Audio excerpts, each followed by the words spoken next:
Caro formador, este programa é destinado aos profissionais que trabalham com formação de professores e se interessam por aprofundar a discussão sobre metodologias de formação. A finalidade principal do programa é apresentar atividades realizadas com professores e algumas de reflexão sobre as metodologias utilizadas, que permitam ampliar o debate sobre as competências necessárias aos formadores. Competências que são desenvolvidas por meio da ampliação do universo de conhecimentos e da reflexão sobre a prática de formador. Você vai ver neste programa algumas atividades de formação e também a reflexão de um grupo de formadores sobre o que tem aprendido no trabalho com os professores.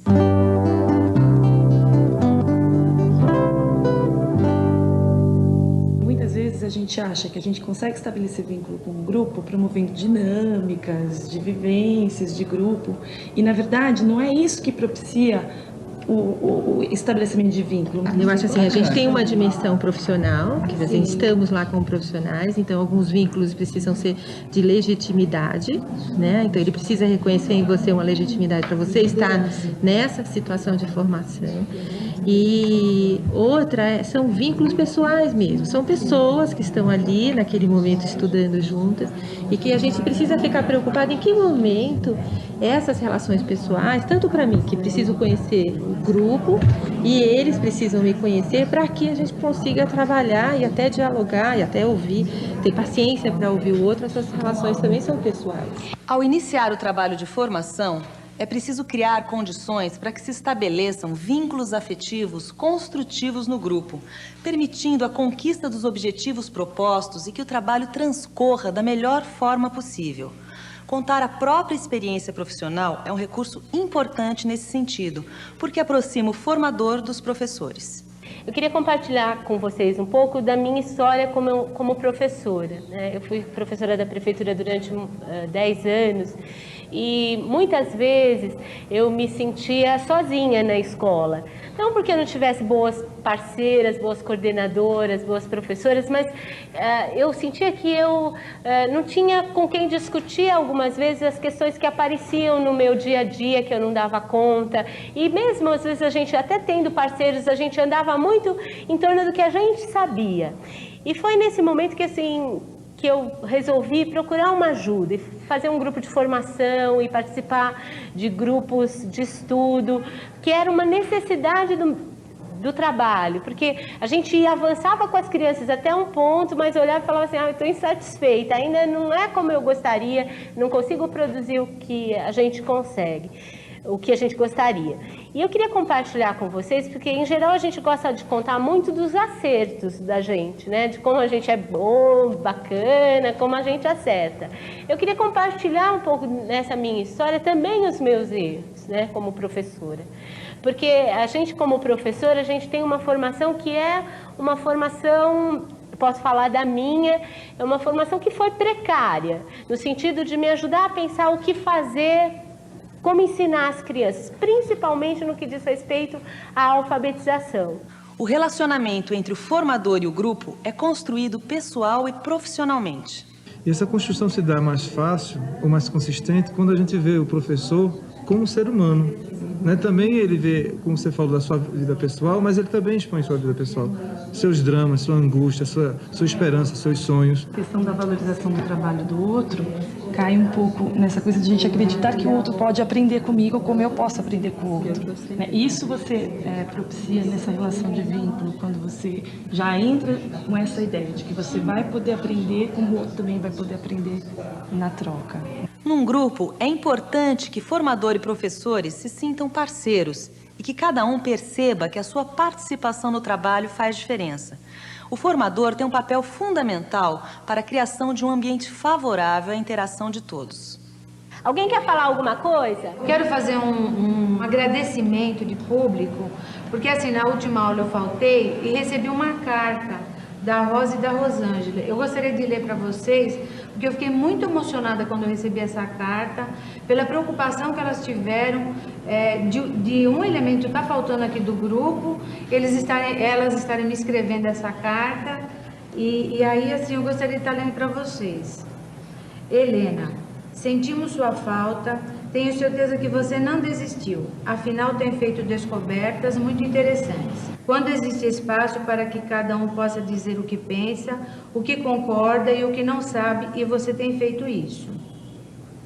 No último encontro, discutimos os agrupamentos propostos pelo grupo e sua hipótese de que a criança 4 poderia realizar a cruzadinha, consultando a lista de palavras, foi retomado por mim e pela Rosa.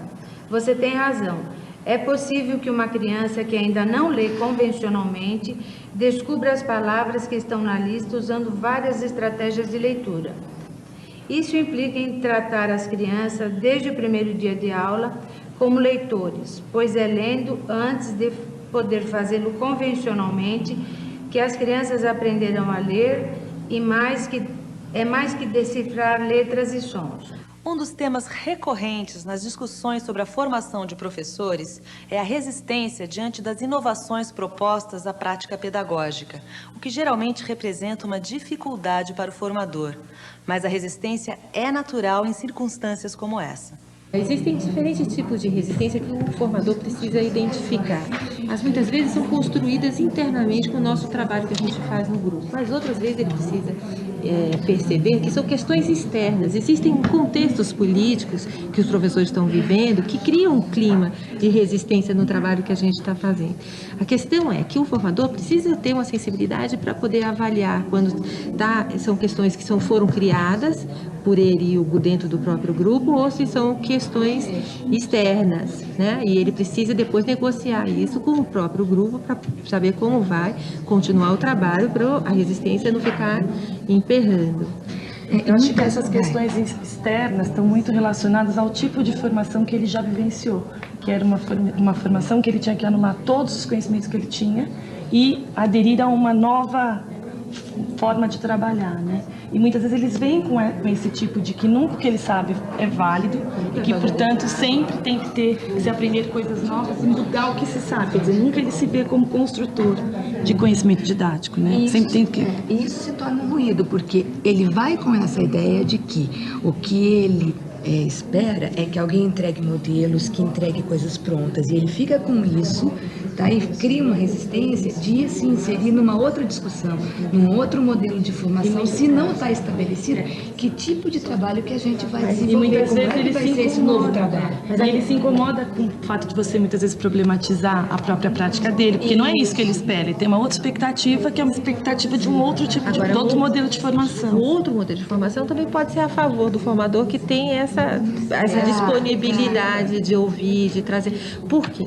Porque muitas vezes você desarma os professores e aí você conquista os professores exatamente pela oposição de uma situação que ele não gosta, que ele não gostava de estar numa situação de submissão diante de alguém que vem dizer quais são as regras. Então você traz um outro modelo, você quebra a resistência, muitas vezes que muita gente vem já preparada. Então tem as duas questões. É fundamental a resistência não ser vista como um ponto negativo, mas como um ponto comum do processo que se inicia, porque o professor vem com crenças, com valores, vem com a cultura e que de repente está se confrontando com um modelo, mesmo que seja bom, mas é um novo modelo. Então a resistência é um processo normal. É fundamental que a gente se sinta à vontade. Todas somos, a gente precisa ser parceira, porque se a gente não for parceira, a gente não vai construir um trabalho de verdade. A gente precisa entender o processo de formação como um processo contínuo, quer dizer, só existe formação quando a gente está disponível para aprender. Nós vamos nos colocar aqui como estudantes, essa é a primeira condição. Tanto vocês como eu, né? Como estudantes, eu vou estar aqui coordenando esse grupo, mas eu também vou me colocar nesse desafio. Eu vou também ter que estudar para ir ajudando vocês, para a gente se constituir num grupo. O que se pode observar nessa situação é o estabelecimento de um contrato didático do grupo. Ou seja, a discussão das condições necessárias para a realização do trabalho proposto, a definição de papéis, as intenções e os conteúdos que devem orientar o funcionamento do grupo. O contrato didático traduz o conjunto de condutas específicas que os professores esperam do formador e que este espera dos professores. Neste grupo não terá nenhuma pergunta que será menor, que será uma pergunta infeliz. Nesse grupo todas as perguntas serão perguntas consideradas e ouvidas de fato. Se a gente acredita que os alunos, e é isso que a gente vai discutir nesse curso, que os alunos aprendem porque pensam, porque tem problemas para resolver, como é que a gente tem que pensar que adulto, nós adultos, professores, vamos aprender?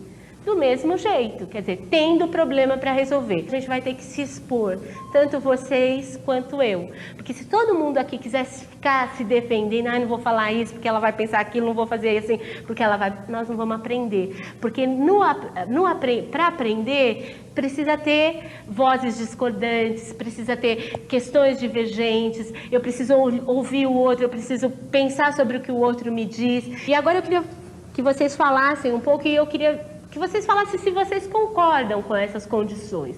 Porque se vocês não concordarem com essas condições, elas podem ser rediscutidas. Algumas não dá para abrir mão, por exemplo, do estudo, não dá para abrir mão de que vocês falem. Você disse, Rosângela, que este curso vai o tempo todo aliar a prática à teoria. Isso é o que a gente ouve normalmente nos cursos em geral. Há sempre essa promessa e nós temos a expectativa de que, de fato, na prática, nós vamos conseguir vivenciar aquilo, trazer, discutir para ver o que nós estamos falhando ou não, para reorganizar, dar novos rumos. O que garante que, de fato, este curso vai ser diferente da maioria, onde a gente pensa que vai conseguir fazer na prática aquilo, refletir em cima e depois até transformar e modificar a ação, reflexão e ação. A expectativa, e o que me fez participar desse curso, é que eu tenho uma sala onde eu tenho alunos alfabetizados e não alfabetizados. E a minha grande dificuldade é como preparar atividades, a mesma, porque eu não consigo trabalhar uma atividade com um grupo, outra atividade com outro grupo, a mesma de forma a atingir assim, os que são alfabéticos, acrescentar alguma coisa, e os que não são, que eles possam vir a ser. Será que dá para dar uma visão do planejamento, da rotina dentro da prática de alfabetização? Retomar conteúdos tratados anteriormente e abrir espaço para que os professores discutam suas dúvidas, conclusões e ideias é também um procedimento fundamental, porque permite que eles se manifestem em relação ao que estudam, aprendem e produzem. Agora, vocês lembram que a gente tinha dado de tarefa preencher aquele quadro a partir do texto da Adélia Lerner? Quem lembra? Tem alguma dúvida ou quer fazer alguma observação sobre o quadro? As atividades sequenciadas, ela disse assim, definiu como ler é o único propósito. Eu já tinha visto no texto um outro enfoque, assim, um estudo de um mesmo gênero literário, um mesmo tema. Então eu vou estar relacionando no meu planejamento uma seleção para ter esse nome sequenciado que não ficou claro, entendeu? Para mim, seria um projeto na minha cabeça. Então, eu não estou conseguindo distinguir o projeto do sequenciado. Alguém pode ajudar, Raquel? Que entendeu? Fala, Helena. Atividade sequenciada é uma que você vai trabalhar, que está dentro do seu projeto. O projeto, ele em si, ele tem um produto final. E o sequenciado não, você trabalha partes do projeto. Vou aproveitar o que a Helena está falando e vou colocar ali na lousa as questões que vocês vão acrescentando. A Magda queria acrescentar também. Fala, Magda. O que eu pude perceber de diferente entre o projeto e a sequência de atividades é que, embora as duas tenham objetivos, conteúdos e uma certa sequência, no projeto ele tem o produto final. Então, todas as atividades, elas estão relacionadas. Pelo que a Helena está falando e que a Magda está reforçando, a questão do projeto, a questão central é, então, a questão do produto final, tá? Mas tem relação projeto com sequência de atividade? Então, qual? Porque eles têm objetivos, eles têm que ter o conteúdo. E tem que ter uma sequência também. Ah, isso que é fundamental, o que a Sônia está falando. Todo projeto, além de ter um produto final, ele tem o quê? Uma sequência de atividades. Em discussões como esta, 2 procedimentos são necessários. Garantir que os professores perguntem, se posicionem, cheguem a conclusões por si mesmos.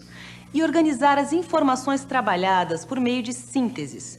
O que você vai ver a seguir é um exemplo de leitura compartilhada, uma atividade de formação essencial quando se pretende contribuir para ampliar a competência leitora dos professores. Encolhidos sobre um ramo e procurando se ocultar em meio à folhagem, lançaram o olhar para a coluna negra que surgia das vagas. Ela estendeu-se sobre a superfície líquida e veio em direção à margem esverdeada onde os dois estavam escondidos. Depois, a forma gigantesca atingiu a praia e ergueu-se em terra firme. Quando eu comecei a ler para os professores, eu ousava pouco. Escolhia textos mais comuns, porque eu achava impossível que eles gostassem de outros. E aí essa convivência entre a gente, podendo discutir essa coisa de que livros a gente vai escolher, que, por exemplo, quando a Eliane começou a ler Saramago, eu jamais pensei em ler Saramago para os professores. Mas aí ela contava, e aquela experiência dela foi me contaminando como formadora. Porque eu acho que uma coisa que a gente tem que levar em consideração é que a gente, muitas vezes, trata a gente e outros professores como se você não pudesse se constituir como um leitor no processo, nesse processo de formação. Nesse meu trabalho com os professores, é muito comum eles falarem que eles tinham esquecido como era gostoso escutar uma história, ou que se pode fazer coisas de verdade, porque tem um trabalho tão burocratizado com a leitura na escola. Então, ler tem que desenhar, ler tem que escrever, ler tem que... quase um padrão, assim, na escola. Ou seja, a leitura vira muito um pretexto para fazer alguma outra coisa. Sempre. Né? E aí se perde um pouco essa ideia de que você pode ler simplesmente por ler, né? Ter o prazer pela leitura, sem cobrar nada a partir disso. E, Edu, eu penso assim, que a leitura compartilhada, ela tem assim, se revelado uma estratégia muito importante na formação do professor, porque também o professor, na leitura compartilhada, ele tem a oportunidade também de discutir questões que talvez sozinho ele não pudesse entender com mais propriedade. Como é que nós queremos formar alunos leitores se os professores não leem? Então, a partir daí surge uma reflexão bem legal no grupo, e a partir do momento que a gente trabalha com a leitura compartilhada, o que acontece é que eles começam também a trazer textos, livros, eles começam a buscar essa leitura. Se eu te trago uma poesia dessa e você se encanta, será que levar essa poesia para as crianças pode encantá-las? Então, né? Eu tenho lido muito o conto da Clarice Lispector, né, Felicidade Clandestina, e a gente sente isso no grupo, assim, o quanto que mexe com eles, né, o quanto que é legal ser compartilhado, como um agrado, algo que você viu, gostou, achou legal e quer compartilhar com ele, assim, esse prazer do texto, né. Quando a proposta de formação se orienta por metodologias de resolução de problemas, é necessário considerar o que os professores sabem sobre os assuntos tratados, propor atividades que coloquem desafios e criar um contexto favorável à aprendizagem coletiva. Veja um exemplo a seguir. Crianças podem fazer uma atividade de leitura se elas precisam já terem dominado a leitura e a escrita, se uma criança que ainda não lê convencionalmente é capaz. E o grupo ficou meio dividido, então tem uma parte do grupo que acha que algumas crianças podem e outras não podem. Para a gente retomar aquela discussão hoje, nós vamos pensar um pouco que a gente precisa definir uma coisa, que é o que é ler. Porque se a gente não define o que é ler, como a gente pode saber como é que a gente vai trabalhar com atividades de leitura para alunos não alfabéticos? Então, a primeira questão que a gente vai fazer é, se para fazer isso, eu escolhi alguns textos que a gente vai poder pensar sobre o que acontece quando a gente lê. Então, nós vamos vivenciar algumas situações que vão ajudar a gente a pensar o que acontece quando a gente lê. Bom, para começar, eu trouxe aqui um texto que é o seguinte: eu vou ler para vocês e vou fazendo umas paradas. E vou perguntando para vocês o que vocês imaginam que virá depois. E aí, vocês vão dizendo, tá bom? O texto que eu trouxe chama Caso de Secretária. De que vocês acham que vai falar esse texto? Um caso com alguma secretária, um caso com o chefe. Quem escreveu este texto foi o Carlos Drummond de Andrade. Todo mundo conhece? Que tipo de texto Carlos Drummond de Andrade costuma escrever? Crônica, né? Então, provavelmente, a gente vai estar lendo uma crônica. Mas ele escreve só crônica? Não. Que outro tipo de texto ele escreve? Poesia, tá. Então, vamos lá. Então, chama Caso de Secretária e quem escreveu foi o Carlos Drummond de Andrade. Foi trombudo para o escritório. Por que será que ele foi trombudo para o escritório? Tá de mau humor. Vamos ver. Era dia de seu aniversário e a esposa nem sequer o abraçara, não fizera a mínima alusão à data. As crianças também tinham se esquecido. Então era assim que a família o tratava. Ele vivia para os seus, que se arrebentava de trabalhar, não merecer um beijo, uma palavra ao menos. Por que vocês acham que a mulher não cumprimentou? Vai fazer uma surpresa à noite? Alguém acha que é outra coisa? Ela esqueceu? Uma coisa que eu quero deixar clara é que essa não é uma atividade para que a gente desenvolva com os alunos. Eventualmente, a gente até pode realizar, como a gente tem feito. Está lendo um conto, pergunta, tal. Mas não se trata de fazer isso igualzinho com as crianças. O objetivo dessa atividade é a gente compreender o nosso próprio processo de leitura. Então, vamos fazer aqui na lousa, vamos tentar dizer o que a gente fez aqui. A Célia tinha dito que a gente o quê? Partiu do quê? Dos nossos conhecimentos prévios. Então, os nossos conhecimentos prévios foi o nosso ponto de partida. Então, a gente... Como é que chama o texto? Quem lembra? Caso de secretária. Caso de secretária já o quê? Sugere alguma coisa mais romântica, no mínimo, né? Então, nós partimos disso. A Célia falou, pelo que a gente sabe, pela nossa experiência, quer dizer... Então, sempre que a gente vai ler um texto, a gente parte sempre do quê? Daquilo que a gente já conhece. Quem, de fato, deixou as flores lá na mesa dele? A mulher. Tanto pode ter sido a mulher, como pode ter sido a secretária. Isso está escrito no texto? Não, mas a nossa tendência é fazer o quê? Inferir que foi a secretária. Por que a gente infere que foi a secretária?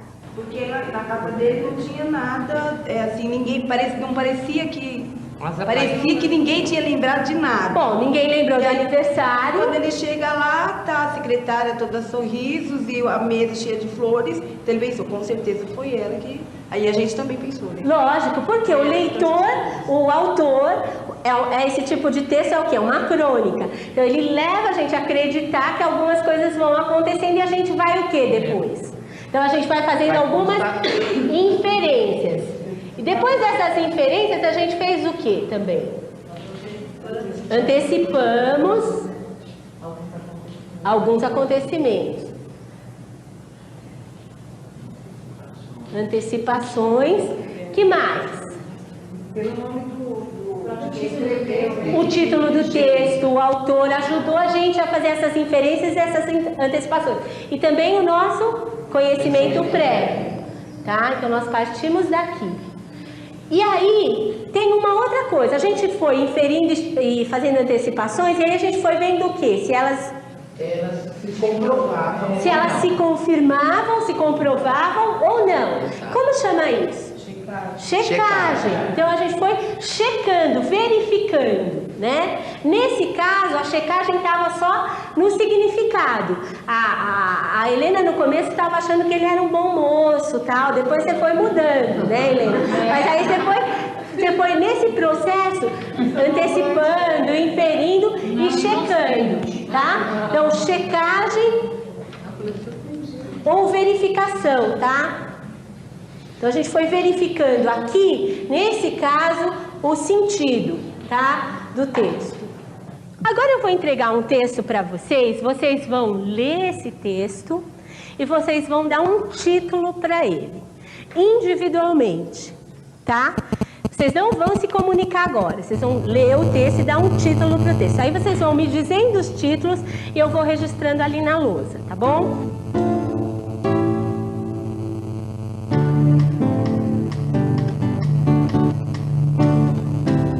Que título vocês dariam a esse texto? Verso e reverso. Comparar e concluir. Comparar e concluir. Comparar e concluir. O que mais? Ah, esse já apareceu outra vez. Côncavo e convexo. Comparar e concluir. Frases. Pipa no ar.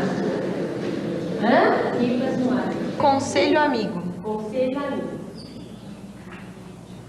Pipas no ar.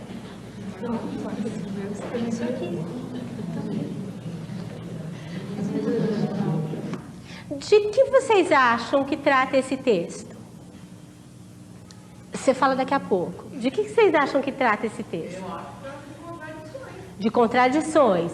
Deu para entender esse texto? Um jornal é melhor do que uma revista. Um cume ou encosta é melhor do que uma rua. No início, parece que é melhor correr do que andar. É preciso experimentar várias vezes. Prega várias partidas, mas é fácil de aprender. Mesmo as crianças podem achá-lo divertido. Uma vez com sucesso, as complicações são minimizadas. Os pássaros raramente se aproximam. Muitas vezes as pessoas fazem-no ao mesmo tempo. Contudo, isso pode causar problemas. É preciso muito espaço. É necessário ter cuidado com a chuva, pois destrói tudo. Se não houver complicações, pode ser muito agradável. Uma pedra pode servir de âncora. Se alguma coisa se partir, perdemo-lo e teremos uma segunda chance. Deu para entender esse texto da primeira vez que vocês leram? Não. E aí vocês deram títulos que pareciam que não tinha sentido, contradições, certezas, se tudo fosse possível, conselho amigo e tal. A Leonice foi uma pessoa que deu um título aqui, que é Pipas no Ar. Por que você deu esse título, Leonice? Aí eu comecei a ler aqui as frases e achei que ele estava assim, dando instruções do que a gente tinha que fazer e o que poderia acontecer. Aí eu cheguei e falei, ele está falando de alguma coisa que a gente vai ter que fazer. Aí cheguei nessa conclusão, quando eu vi uma âncora pode servir de... uma pedra pode servir de âncora. Eu falei, acho que não é. Aí depois, se romper, a gente vai perder. Eu falei, não, é assim, a pedra segura. Então ela usou o quê? Ela começou achando que era um texto de instruções para como empinar pipa. Vocês antes dela falar tinham pensado nisso? Não. Eu achei que eu já tinha lido o texto, eu já tinha lido. Eu também. Não, ela tem o livro, ela conhece o texto, empina pipa. Vamos discutir isso. Será que isso é uma questão de inteligência? Não é que você não seja inteligente, Leonice.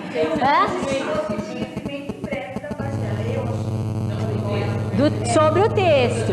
Tá.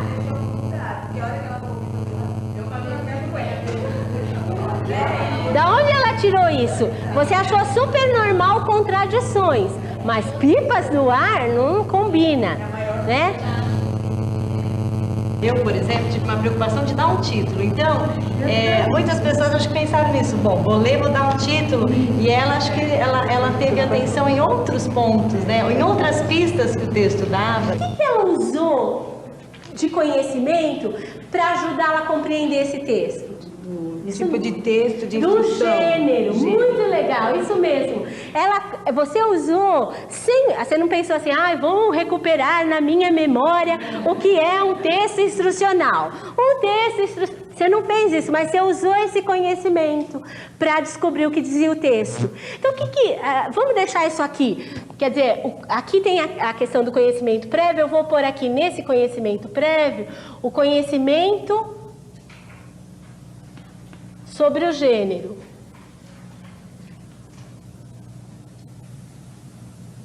Sobre o gênero, tá? Que ajudou a gente a atribuir um sentido para esse texto. E aí a gente fez o que aqui também? Inferências, antecipações, checagem. Quando a Célia fala, eu pensei que era leitura, mas depois não fazia sentido, com relação ao significado do texto. E a gente também usou uma outra estratégia aí, que foi qual? A gente leu esse texto e para ler a gente precisa usar uma outra estratégia. Qual é? Lembram? Decodificação. A gente também decodifica. Nós vamos fazer uma lista preliminar do que isso tem a ver, o que eu devo lembrar, o que eu devo garantir quando eu for trabalhar com crianças ou adultos não alfabetizados, a partir dessas coisas que a gente viu.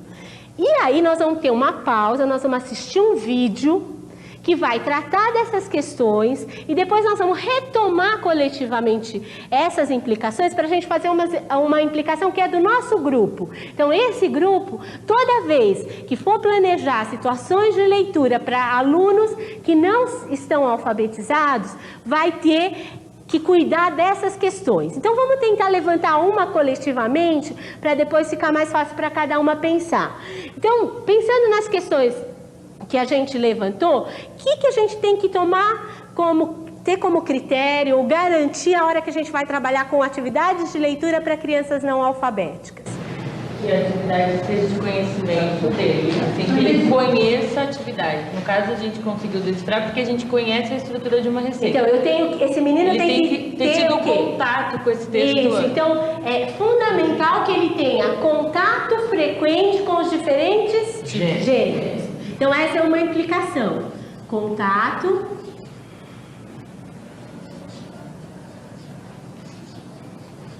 frequente com os diferentes gêneros.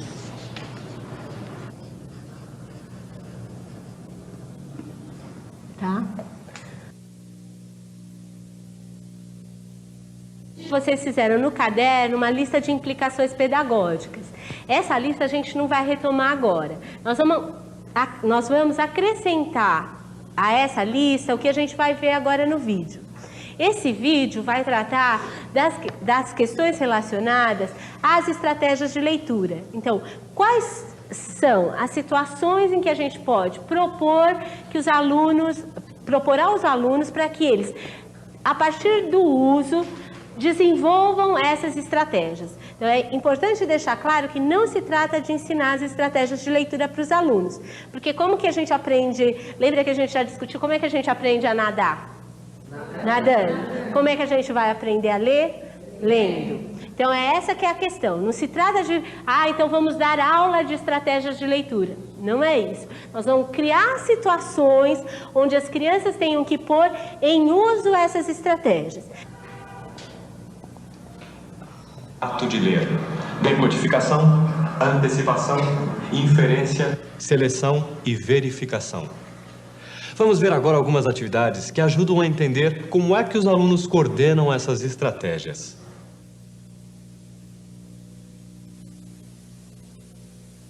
Então vamos ver o que nós temos hoje no nosso cardápio que vai ser servido. Primeiro nós vamos começar numa atividade que nós fizemos, que foi a do cardápio. As crianças já sabem o que é servido na creche.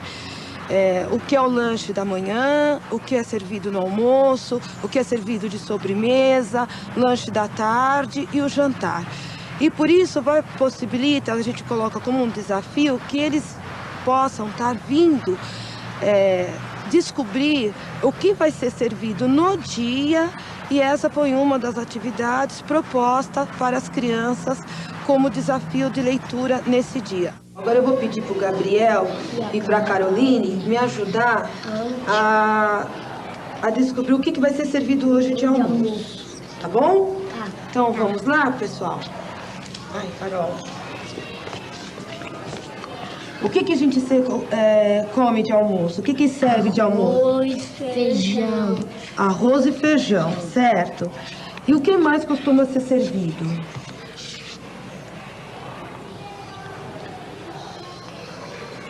Tomate, frango, salada ou purê de batata. Olha, a Caroline me disse frango. Gostaria que a Caroline olhasse aqui e visse se ela encontra frango. Isso. Frango. A Caroline e o Gabriel, os dois juntos. Um ajuda o outro. Ou é aqui ou é aqui. Por quê? Que começa com F. Com F, mas olha, nós falamos frango. Começa com F, tá certo. Os dois pedaços começam com F, né? Mas quando eu falo frango, ele não tem um outro alguma coisa que... Ouvir a diferença. Que faz diferença? O quê? Que o A, que é o R.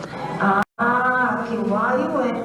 Bom, se esses meninos não são alfabetizados, então eles não sabem ler e escrever convencionalmente, como a gente já tinha visto desde o começo do vídeo, como é que eles descobriram onde estava escrito frango e onde estava escrito farofa?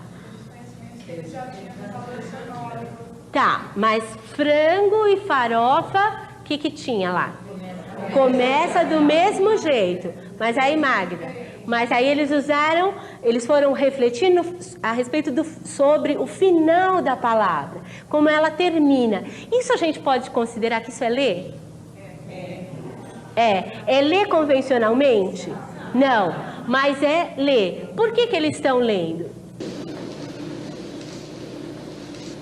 Vocês já completaram a lista inicial? A Sheila vai ler a lista dela e quem quiser complementar pode falar. Primeiro a Sheila, depois a Claudinei, depois a gente abre para complementações. Coisa que a gente tem aprendido muito é essa coisa de evitar a prática discursiva, né, que tem uma herança da nossa formação também, e exatamente buscar problematizar as questões ao invés de dar respostas prontas. Acho que uma grande descoberta para mim nesse processo de formação, de trabalhar com professores, foi a questão da problematização. Só que como toda descoberta, quer dizer, a gente descobre, mas tem coisas que estão ali um pouquinho complicadas. Então, algumas vezes eu sinto que a problematização ganhou um espaço tão grande que era a problematização pela problematização. Então, quando eu fui percebendo que tinha medida e que isso também tinha uma implicação com a questão do contrato didático, porque como o professor está esperando de você um curso e que você começa a problematizar e questionar, e essa representação não bate com a representação que ele tem, o incômodo no grupo vai ficando muito grande. O professor, muitas vezes, quando você começa a problematizar, a ideia que ele tem é que você está querendo avaliá-lo. Então ele vai se trancando e não entra na questão da problematização, que é ter bons problemas para pensar, porque ele pensa que a sua problematização é para avaliar o conhecimento que ele tem. E outra coisa que eu fui aprendendo e percebendo um pouco na minha prática, e que eu acho que ainda é uma questão para ser aprimorada, é a questão de qual é a medida da problematização e da informação.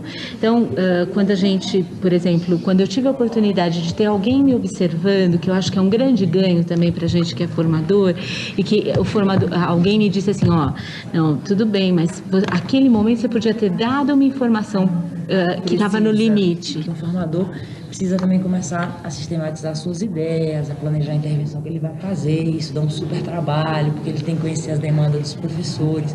E quando chega lá junto com os professores, não acontece exatamente o que ele planejou, porque os professores trazem demandas, os professores têm outras questões que são importantes, que não foram pensadas pelo formador. Então, sempre essa situação do formador de estar improvisando, de estar atendendo. Então, esse planejamento sempre ele vai para um outro, tudo que foi pensado inicialmente, né, vai para outro lugar. E isso é bom, porque o grupo vai se constituindo e quebra aquela coisa de que o formador vai trazer o conhecimento e que os professores estão lá para receber. Quando a Teca fala do que a gente planeja, que na prática acontece diferente, e possibilitar isso como uma coisa que a gente possa discutir no grupo, né? Discutir com outras pessoas que também fizeram, planejaram, por que não deu, por que naquele grupo que foi planejado não aconteceu daquela forma, ampliar aquela discussão, se apropriar daquilo que aconteceu para propor novas coisas.